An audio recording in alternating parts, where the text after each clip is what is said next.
City corporation এবং জেলা পরিষদে যে অন্যায়ভাবে প্রশাসক নিয়োগের যে সরকার সিদ্ধান্ত নিয়েছে, আমরা এটা তীব্র প্রতিবাদ জানাচ্ছি এবং আমরা মনে করি যে এটা গণতান্ত্রিক রীতিকে ব্রেক করে সরকার এই কাজটা করেছে।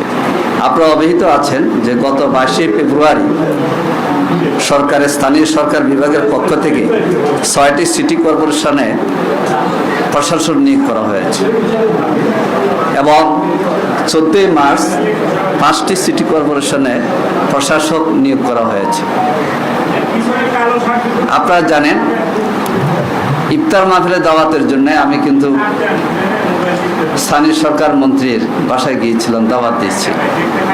ওদিন আলোচনায় আমরা বুঝতে পেরেছি যে খুব শীঘ্রই স্থানীয় সরকার নির্বাচন অনুষ্ঠিত হতে যাচ্ছে। আলাপসারিতে এটাই বোঝা গেছে, কিন্তু আমরা এখন দেখতে পাচ্ছি যে জাতীয় নির্বাচন অনুষ্ঠিত হওয়ার পর জনগণের প্রত্যাশা যে স্থানীয় নির্বাচন স্বাভাবিকভাবে হবে, কিন্তু সরকার স্থানীয় নির্বাচনের দিকে না গিয়ে 22 তারিখে 6টি এবং 14 তারিখে 5টিতে প্রশাসক নিয়োগ দিয়েছে।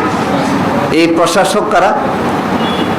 যারা তাদের দলীয় নেতাকর্মী, যারা নির্বাচনে হেরেছে।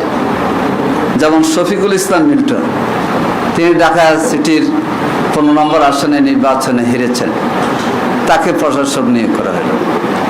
এরপর আমরা দেখি নজরুল ইসলাম মঞ্জু, খুলনা, উনি একটি আসনে হেরেছেন। হার জিত আছে, আমরা ব্যক্তিকে টার্গেট করে কথা বলছি না। আমাদের কথা হচ্ছে গণতান্ত্রিক ধারাবাহিকতার উপর সরকার আঘাত করেছে। সরকার অপেক্ষা করতে পারত, কারণ গত 17 বছরে 18 বছর যে আমরা আন্দোলন সংগ্রাম করেছি গণতান্ত্রিক প্রক্রিয়াকে সমুন্নত রাখার জন্যে, ফ্যাসিস্টদের বিরুদ্ধে যে সমস্ত বিষয়গুলো আমরা তুলে ধরেছিলাম, সেটারই একটা হচ্ছে যে জনগণের মতামতকে তোয়াক্কা না করে দলীয় চিন্তায় চেতনায় দলীয় লোক বসানোর জন্য সিদ্ধান্ত গ্রহণ করা। সরকার 6টি সিটি কর্পোরেশন, পরে 5টি সিটি কর্পোরেশনের এই নিয়োগ দিয়ে আমরা মনে করি যে জনগণের মতামত এবং জুলাইয়ের যে স্পিড, এটাকে সরকার অবজ্ঞা প্রদর্শন করেছে। দেখা যায় সরকার 42টি জেলায় তাদের দলীয় লোক নিয়োগ দিয়েছে এবং দলীয় লোক যদি বিশিষ্ট নাগরিক হতো সেটা ভিন্নভাবে চিন্তা করার ছিল, কিন্তু দেখা যায় যারা বিপুল ভোটে হেরেছে, যেমন গাইবান্ধা 3 বিএনপির জেলা সভাপতি জামাত ইসলামের প্রার্থীর গাড়ি বিপুল ভোটে হেরেছে, তাকে গাইবান্ধা জেলা পরিষদের প্রশাসন নিয়োগ করা হলো।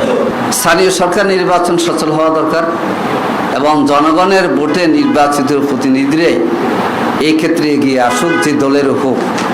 এই ক্ষেত্রে সরকার নিজেদের দলের সুবিধা নেওয়ার জন্যে নিজেদের দলের লোকদেরকে আগে থেকে পরিচিত করে এবং মাঠে ভিন্ন একটা অবস্থা তৈরি করার জন্যে এই জাতীয় কাজটা করেছে, যেটা একটা গহিত কাজ হয়েছে, যেটা গণতন্ত্রের আচরণের ক্ষেত্রে তারা সে ধরনের ভূমিকার পরিচয় দিতে পারেনি।